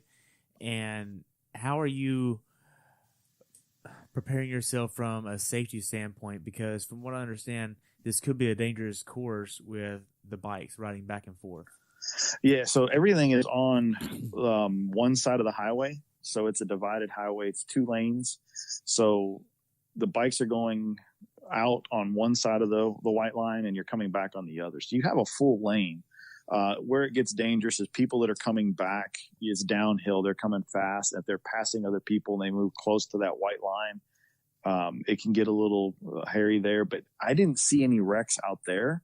And I never even really felt any or saw anything that I thought was too risky. In years past, when I did this race in 13 and 14, yeah, there were some times where you'd come up on huge packs of people and you're coming downhill and you had to get really close to that center line to get around them. But I didn't see it this way as much. And I think it was because the way the swim was starting, everybody was so spread out on that course. You didn't have the bigger packs of people. I saw very little drafting. I saw a couple that were just blatant, people working together, but not like some of the more recent races where you've seen huge groups of guys or like people Texas coming through. Kona? Yeah. So it was pretty well spaced out that way from that perspective. But because like I said, that swim start was so long before, the last third of people got in the water, the pros started at 6:40. They were coming in. I was actually seeing pros making the U-turn to start their second lap as I was coming out of transition. That's how spread out that swim got. Wow. So I felt bad for the pros because they were going to have to navigate a lot more traffic that way, because they had people from the back part of the race coming in to the bike course when they were on lap 2. Whereas normally they would be far enough out ahead that they probably wouldn't catch a lot of the slower people till lap 3. Wow. So is there anything on the bike course that you'd want someone to be aware of that hasn't done this bike course before? Well, I think the thing to remember is you can look at that wind forecast for Tempe, and what in Tempe's wind conditions and what you're going to get out on the Beeline Highway are going to be totally different. It's a lot like Texas, where the wind tends to build as the day goes on, and it tends to shift directions. Like even on the lap 1, it was like a headwind going out and a tailwind coming back. On lap 2, it actually felt a little calmer. But it was more of a headwind coming back. And then on lap 3, it was like a crosswind going out and a headwind coming back. So the wind will change on you. But I think the point you brought up earlier about just the bike traffic and being aware of people passing and getting close to that center line is probably the riskiest part of that bike course. But I think to me, a lot of people don't like the 3-loop bike. It breaks it up into nice manageable chunks for me, because it's 37 miles a loop, right? And being that it's uphill on the way out and downhill on the way back, you can almost mentally say, once I get to that turnaround on the last lap, it's downhill coming home. It's going to be downhill into the wind likely, but at least it's downhill. So the aid stations are well staffed. To me, it's a really nice bike course. You just got to be mentally prepared for, you're not going to see a change in scenery, right? It's the same loop 3 times. And then there's a couple sections of road, particularly that last road there out of transition, that are just the quality's terrible. I mean, it's going to bounce you around. Your water bottles are probably going to pop out of your cages if you don't have good secure cages. That's where I saw most of the stuff on the road, was right there as you're coming in back towards the transition area. Wow. So as you're getting to T2, you're in there for just over 10 minutes. How does T2 go for you? T2 was good. I got in there, started going through the change into the running gear, and one of the volunteers came through. They had bags of Lay's potato chips. You know what? That actually sounds good. So I actually spent a minute to just throw some potato chips in, some good salty food. It sounded good at the moment. Got my run gear on, grabbed my hat, race number belt, went out, and just it started. I actually started on the course running, and the first part of the run's got some little rollers to it, because they take you from the lake up to the street and then back down a few times. So there's these little punchy little hills that they run you up and down. So I just kind of said, well, I'll run to the first one of those, walk the uphill, run the downhills, and go through that. But the transition part I thought was pretty smooth. Again, slower than typical for me. I would have probably been trying to go through that as much faster, where all I would have been doing was really changing shoes, and I would have carried my race number belt, hat, sunglasses, and everything out with me and put it on as I was starting the run. But this time I just kind of took my time and got all that together and just exited ready to go. Okay. So how long is T2 compared to T1? I know you said T1 was about a quarter mile. Is this the same way here with the layout? What was this like? This one, the run was actually a lot shorter, because the way the bike end comes in to the opposite side of the bike out. So the bike end is actually closer to the change tent. So once you hand your bike off to the catchers there, the volunteers, it's a pretty short run to your bag. And then the bags are in a straight line right to the change tent. So you didn't have to run very far once you got your bag into the change tent. And then once you come out of the change tent on the other side, they had the sunscreen tent there with the volunteers that give you sunscreen. And you turn right out of there and you're right on the run course. So it is a much shorter distance to cover. So they kind of make up for that long T1 with a very short distance to cover in T2. Nice. So going into this, did you have a strategy of how you wanted to run this marathon? Because I know you probably wanted to be conservative, but you probably also want to know the time of day as soon as you started the run as well. Go, okay, check box. All right, here's where I am. But did you want to run and walk the aid stations? What was this? Yeah. So I had kind of come up with a strategy that I said I knew I needed to run about a third of it, right? So not all at once. I didn't have to run 8+ miles at once. But as long as I was running for about a total of 8 miles through that marathon, that timing wise, I could keep it under a 15-minute mile, which should be easy enough to get me in well before midnight. So I said, well, we'll see how I feel. And then I just had kind of made a plan to do kind of a mental game of, well, we'll do run walk breaks. And I didn't have any set pattern because I didn't want to be obsessive about, well, I got to run for 2 minutes and walk for 1 or whatever. So I got out on the course. I looked at my watch and said, okay, when the watch hits this number, I'm going to run for 2 minutes and then I'm going to walk for 3. And when I hit that, I'm like, okay, I'm going to run for 2 minutes. I never did anything the same until about I was probably about mile 6. I caught up to a group of people that were doing a 1-minute walk, 1-minute run, and I just jumped on the back of them and just did what they were doing. And that group got smaller and smaller and smaller. Eventually, there was just 2 of us left. It was me and a lady from Seattle, Washington. We did like the last 15 miles together, just kind of doing those simple run walk breaks. And then once we got to the end, it was pretty much all walking. But it was good to have an Ironman shuffle buddy to kind of help share that pain over the course of that. Wow. So as far as your overall feeling physically, are you having any GI issues, cramping, or blisters by mile 10 of the run? By mile 10, no. I actually felt decent. Physically, I knew I just didn't have the energy to run a lot. But I mean, my stomach felt fine. I was in pretty good spirits. I was joking around with the people that are around me. If people were doing a run walk or even walking near me, I just kind of asked them where they were from, how their day was going, just trying to keep that positive mindset and, encouraging others. Every time somebody went by me, just tell them they were doing a great job, because that positive energy kind of comes back to you.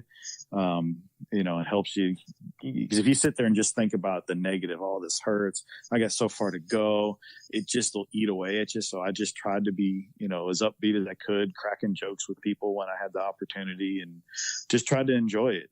We were even joking around because one of the people that I was run walking with for a bit, they also did the Ironman. I got in this race for the Ironman Foundation. So you paid for that charity spot. And I'm just joking around, like, this race costs us like $100 an hour.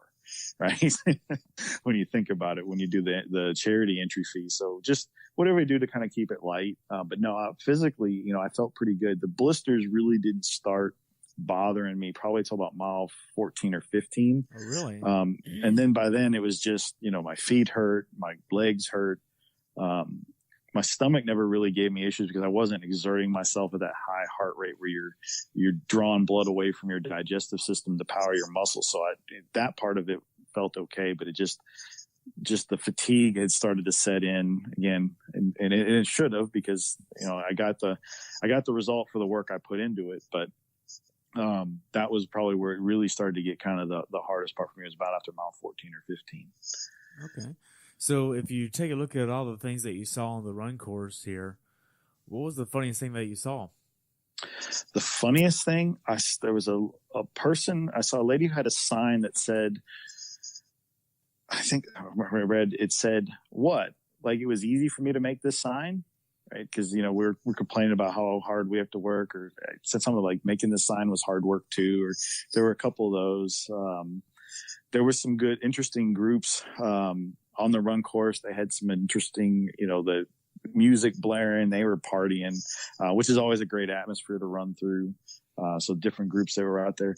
The one that was the worst was, there was a tent. They were grilling something when I went by on the first lap. I was like, I don't know what they're cooking, but it smells so good at that point. But no, the run course has some pretty good energy. Pretty much the whole way. The back side of the course is a little more lonely, because you're running on the opposite side of the lake for the way this loop is. You kind of do the side of the lake that transitions on, then you cross over and you have to do the other side of the lake. And that other side is a lot more lonely. It's darker. There's a lot less people over there because everybody stays closer to the transition area where the finish line is, so that when their athletes get closer, it's not so far to get to the finish line. So, and by the time you get there, it's already dark. Oh yeah. Yeah. So, I mean, it was light for me probably the first 4 miles of the run. By then the sun was going down by the time I was even getting ready to switch over. So you cross over, it's about mile 5. You cross over to the other side of the lake. So it was already starting to get dark by the time I hit the other side. Wow. So how are the hills on the run aside from the first couple of punchy hills?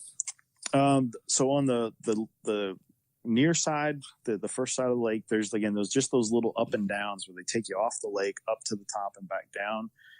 Then the way back, it's almost all flat till you cross over the bridge on the other side, and it's pretty flat on the other side till you make the turnaround, and then you come back, and then they take you out off the lake and you go around this hill. It's Curry Hill Road, and that's a pretty long, pretty steep hill. You get to do it twice. And I knew from previous times doing that race that it was there. So, it's a pretty steep walk up the hill. But other than that course, to me is a good run course. It's got just enough changes that you're not bored by running on completely flat, but it's not a course that's so up and down where you're just beating yourself up, with your quads having to run downhill a lot. So I think it's a good course from that perspective. Wow. So as far as the mental game, after mile 15, say to 18, you pass your special needs. How are you holding up mentally? I'm sure this is not really the most pleasant time of your life. No, but mentally at that point, by the time I got through the coming back around to finish my first lap, Big Sexy Racing was set up on the opposite side of the lake, which is a little more isolated over there. And I was coming back through, saw Chris McDonald, and he kind of come over and he told me, he goes, you got tons of time, mate. It's all good. And so mentally that kind of helped me know that, hey, I started doing the Ironman math, which is never a good idea, but I figured it out. Not that late in the game. It's not. Yeah. But it was kind of one of those things like I started doing the math. Like if I stay under like a 22-minute mile, I'm going to make it in plenty of time. So I knew, I had confident that I was going to get there. So it was just a matter of just to keep moving forward. Couple of, I wish I would have taken that long sleeve shirt I had in my special needs bag.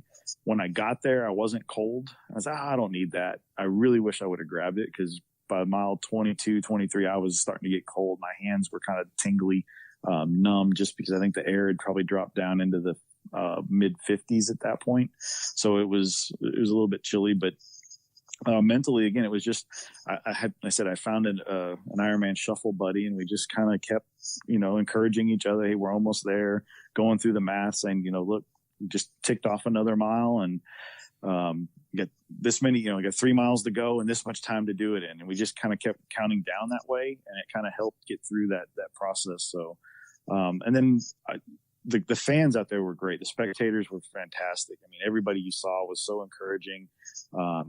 You get tired of hearing you're almost there for that long, but once you get kind of past mile 20, you can actually think, yeah, I am almost there. I got a 10K. Yeah. And you start breaking it down. When I hit like mile 20, 24, I was like, all right, this is how far we walk the dogs every night. It's, 2 miles. I get 2 miles to go. So whatever I could do to kind of break that last part up mentally and get through it. But like I said, once I kind of got through the first half marathon, so I think I did the first 13 miles in like 3:05 or something like that. So I knew it was going to be, I had plenty of time. So there was no point in trying to overdo it and risk, something cramping up to the point where I couldn't continue or overdoing to the point where I just had no more energy left. So it was really just about moving forward at that point and not trying to obsess about what the finish time was. As long as it was under 17 hours, that's all I needed. So as you're making your way through the last, say, 10K, we've gotten up to that point, how are your feet holding up? Do you have any swelling anywhere? They didn't feel swollen. It was just more of the blisters that were bothering me. Was it blisters because of the wrong shoes or wrong socks? Again, it's more, of the just, I guess the way my running, I tend to grip with my toes a little bit. So the tops of my toes always get kind of torn up. And just, walking for that long, I think you're bound to get a little bit. I did, and I've always done this. I kind of coat the inside of my socks with some, like Ruby's Lube or something like that. That'll give you some anti-chafing. So that kind of helps delay it a little bit, but still, I've never done a run where I haven't had blisters, and I've run in probably every shoe manufacturer you can imagine, tried different socks. It's just kind of something I've always had to deal with. So as you're making your way towards the finish line, you can hear all the excitement and energy in the area. What are you feeling at this point whenever you're probably about a mile out? You realize that it's in the bag. You're going to accomplish what you wanted to accomplish by checking the box here. How's your emotions and thought process here? It was more relief. I was happy, but I was relieved that another mile, like I can stop, right? this is finally going to be finished, but just relieved that I knew I'd gotten done what I needed to get done. And like I said at kind of the beginning, in no way do I ever recommend doing something like this on that kind of training, because you're just setting yourself up for a really, really long, painful day. But I was kind of happy it was over. There were people around me as we kind of entered into the finisher chute, and I actually kind of slowed down. I said, y'all go first. I go space out, enjoy the finish line, encourage them to just, soak it all in. I've walked down that chute 15 times before. So I kind of just went down the side and shook hands, high-five people, and just kind of, got my way to that finish line, heard Mike Riley call my name, and I was just glad it was over. So knowing that this is going to be the last full you do before Kona, did you think about that at all? No, because I will probably I'm going to sign up for Ironman Texas and try to go race that and use it as a good training day. Kind of being almost 6 months out from Kona, it's a good way to set the bar of, okay, where am I at fitness wise, and what do I need to focus on between now and Kona? Plus, it'll give me that good base volume going into the beginning of the year, early part of the year. So I knew I was going to race another Ironman before Kona, but like I said, I like Ironman Arizona. That was one of the reasons I wanted to do it. I really enjoy that course. Tempe is a great little town. The people there are so nice. The logistics of the whole race are so easy. So I was kind of happy to go back there, but I enjoyed that race as much as it hurt being out there for 16 hours. I still look back at it. Even once I got back to the hotel room, I stopped and thought about it. Yeah, I was happy. I was satisfied. Anytime you finish an Ironman, you should be proud of what you did. No matter if you finished in 9 hours or 16:59, you still have to cover a massive amount of distance, a long way, and face a whole slew of challenges. And again, the challenges are different from the front of the race to the back of the race, but they're not any less significant to the individual. And that's the thing that I hope everybody recognizes when you're out there, because every Ironman I've ever done, when I finish, we usually, we'll get something to eat, kind of, recover just for a little bit, and always go back to the finish line and cheer everybody on till midnight, because that's just a special atmosphere. Did you do that here? Well, I was at the end when I got there. I didn't have to come back. I was already there. But no, I went through. By the time I was so cold at the end, and morning clothes bag were a little bit, not way far away, but after walking for that far, they felt like they were really far away. So I went over and got my special my morning clothes bag, changed into some dry clothes, put on a sweatshirt, something warm, got a cap on my head because I was really cold.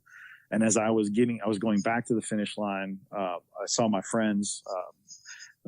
She had just finished, and then her husband was there, so I kind of caught them and got their clothes. And by then it was almost midnight.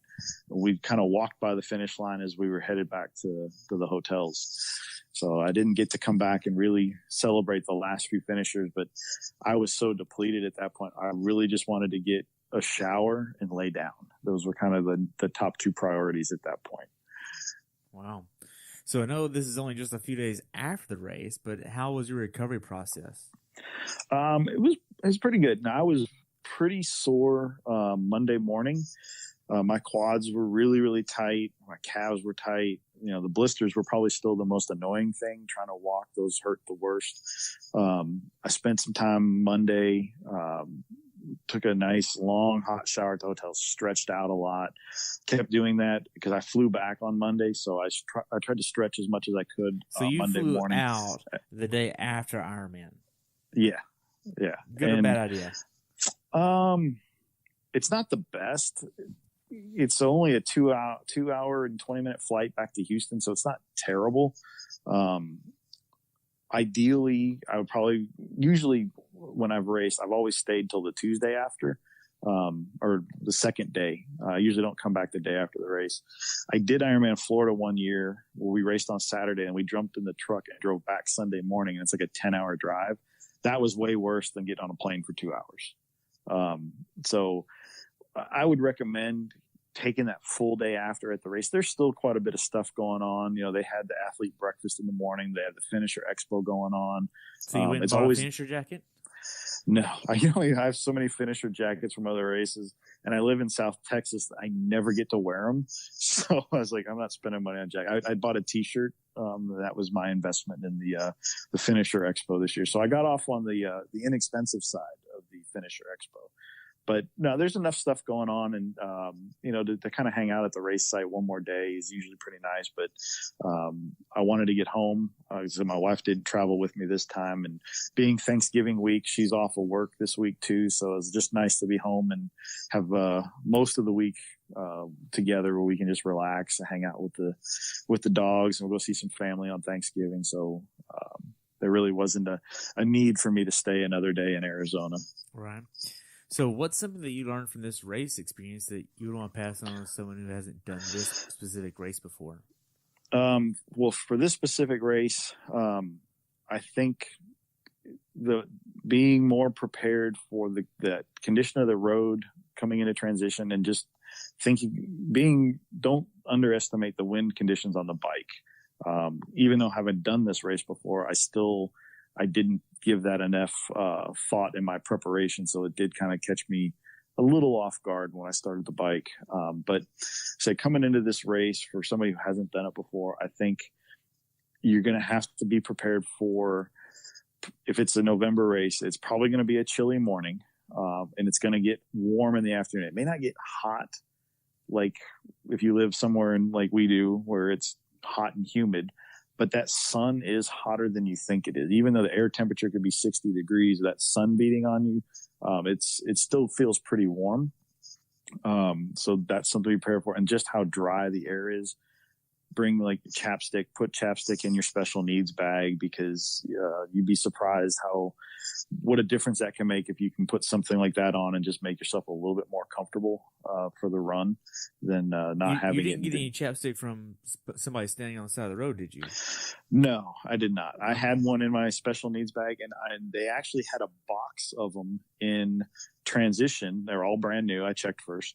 And you could grab one as you ran out. So I put one of those in my pocket of my tri-suit. So I had two things of chapstick, actually, because again, coming from Houston, the air there is it's just ridiculously dry, which is kind of nice because it's a little easier to breathe and all that. But it does dry you out pretty good. Okay. So looking back on it, I know you only ramped up to 11 hours here going into it, but how well prepared for this race do you feel like you were? Maybe 50%, 60% at the most.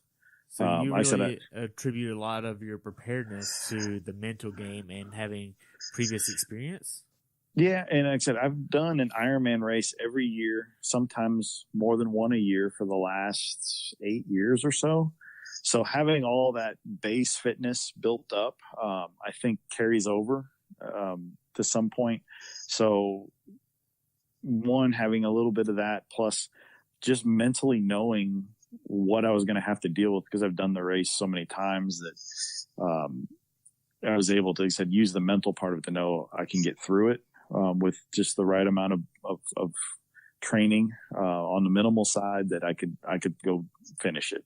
Like I said, I don't recommend that for anybody who's thinking about doing an Ironman. You have to respect the distance, and your day will be a lot more enjoyable if you do the work. It's kind of the old cliche, but it's the whole process is baking the cake, and then when you get to race day, that's when you get to put the icing on. You have to put that foundation in if you really want to enjoy it and not have it be something that you get to the finish line and go, I never want to do that again. You should get to that finish line and go, I can't wait to do that again. And that's kind of one of the things that always brought me back to it. Every race I've ever done, it's 5 minutes after the race, I'm already talking about, okay, what's the next one? Because I enjoyed it so much. The challenge of it, both the physical and the mental aspects you have to go through, and just the amount of work and dedication you put into an event like that. The satisfaction I get from it personally when you cross that finish line, it's that feeling. You're always kind of chasing it again. Okay, I can't wait to go. I want to feel that way again. So, okay, I'm going to do this again. As long and drawn out and painful as the training can be, to me, it's worth the reward is worth it in the end. But if you're going to do a race like this, it's important, find somebody who's done it before who can help you through it. Hire a coach. That's a great, coaches are really valuable. And it's finding someone who will invest their time in you and not just give you a spreadsheet.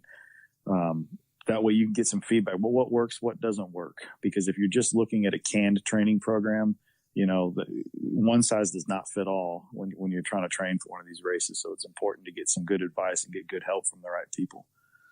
Wow. So do you have a coach? For this race, I was self-coached, but normally I do use a coach. Yes. Nice. Who was your coach earlier?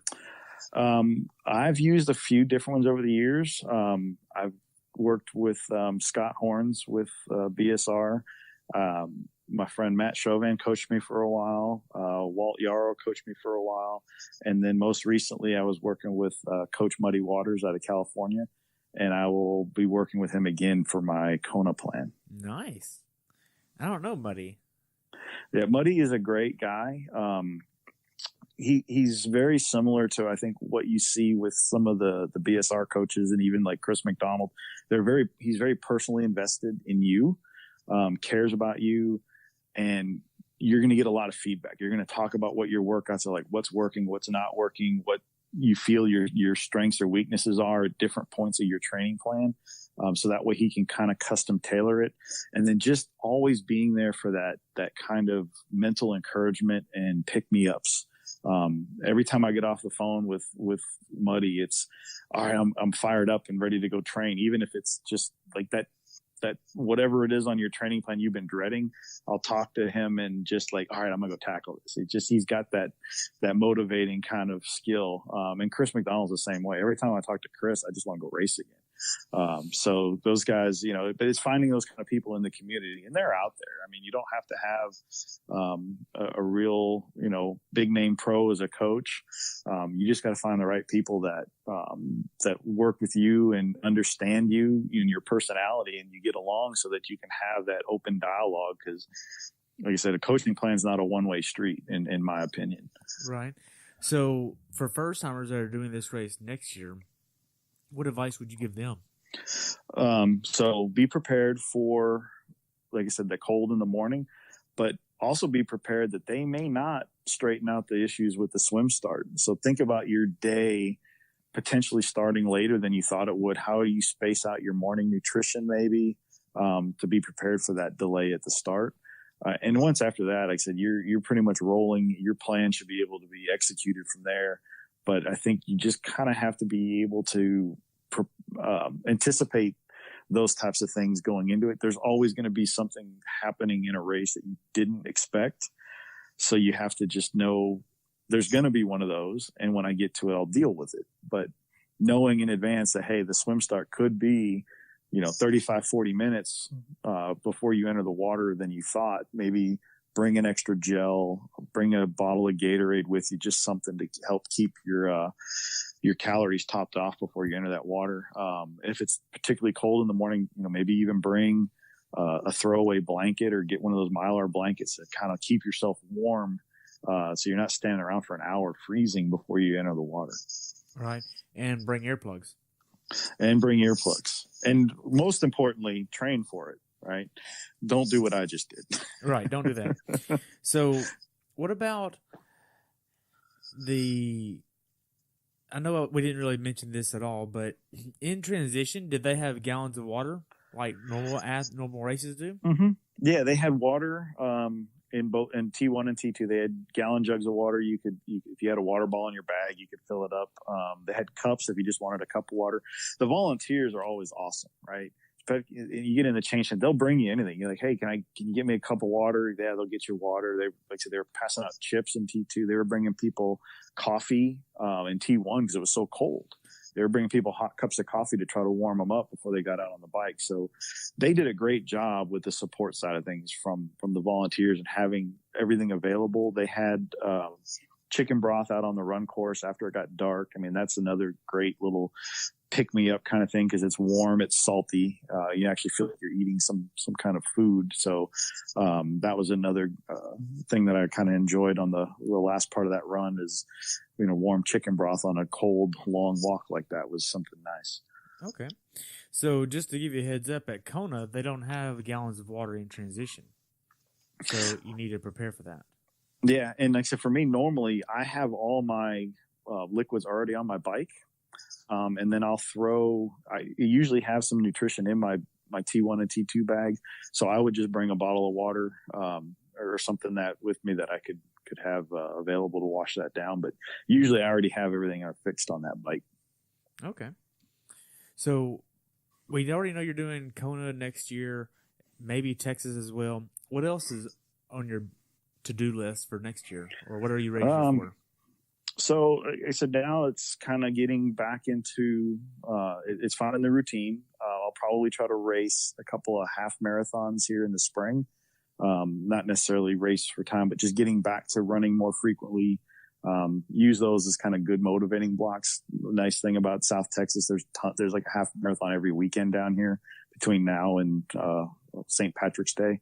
So I'll try to utilize those as some training. And then, probably look at either Galveston 70.3, Texas 70.3, Ironman Texas, possibly Buffalo Springs. Buffalo Springs is a great training day, I think, for Kona because it's so hot. And there's a lot of hills and things you got to deal with there. And I've done that race, I think 6 or 7 times. It's a beast, but I love going to Lubbock for some reason. I just keep going back. Everybody goes there and hates that race. And I go, I'll keep doing it. It's one of my favorites. So, use those. And then again, kind of each using them as a barometer to see where the training plan is to go into Kona. And get back down to where, I was 3-4 years ago and really go after a good, solid, respectable finish time at the World Championship. Right. Well, we covered quite a bit about your race. Do you have anything else you want to add? No, like I said, I think for people that are, you listening to this, you wonder who is this guy and why am I talking to him? But the Ironman community, triathlon community, just endurance sports in general, you're going to meet some great people. Like I say, you and I have met through Big Sexy Racing, and there's some awesome people on that team, and just encourage people to get out and meet people in the community. You'll be surprised the resources you can find available both to help you with your racing and training, but just in life in general, you're going to meet some amazing folks. And that's been the biggest gift I've had over the years is I've met some amazing people and made some lifelong friends from some of these endurance racing and training partners. And so just it's a great way to find like-minded people. And you'd be surprised. Everybody's got struggles and distractions and things going on in their life. And it's nice that you can just go out to a race and all go tackle it on together, regardless of what's going on in your personal life. You all go out and take on the same challenge. So just encourage people to take it up. Don't be intimidated by it. If you do the work, you can do it. Like they say, anything is possible. Exactly. So what races are on your bucket list aside from Kona, being that you're going to get to go to Kona? After I get through Kona, I've kind of had a pull to do Norseman. Really? That's been one of my bucket list kind of races. And the other thing I'd like to do, we don't get to do much of it here in South Texas, but I kind of like the idea of getting into some mountain biking adventure racing. I'd like to do the Leadville 100 at some point. and maybe some of those more out trail racing, adventure type stuff, just for the change of scenery. And it's a different approach, right? Different pacing strategies and things when you go off road versus on road. So I've kind of had an interest in that as maybe some future bucket list stuff. Wow. So Greg, it's been great talking with you so far. And I only have one more question for you before we wrap this up. And that's, what's your definition of a perfect race? A perfect race is finishing, standing up, and smiling. Because if you finished, that's all that matters, right? You may not always hit your goal. The time it's rarely going to be perfect, right? The most important thing is to enjoy it and finish standing up and smiling. Wow. Well, Greg, it's been great talking to you. I enjoyed it, and I would love to have you back on after Texas and definitely after Kona next year.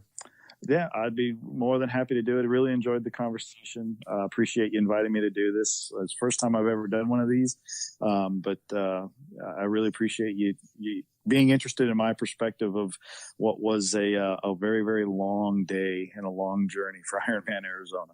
You're more than welcome, and I look forward to following you in the future, man. All right, thanks. All right. Thanks for tuning in today. I hope you were able to learn something from today's episode. If you enjoyed the show, please take a minute to leave a review on iTunes or share it with a friend. Be sure to subscribe so you never miss an episode. If you'd like to see pictures from this athlete's race, learn more about who I am, what I'm doing, or be on the show yourself to share your story, check out my website at CoachTerryWilson.com. Until next time, continue the pursuit.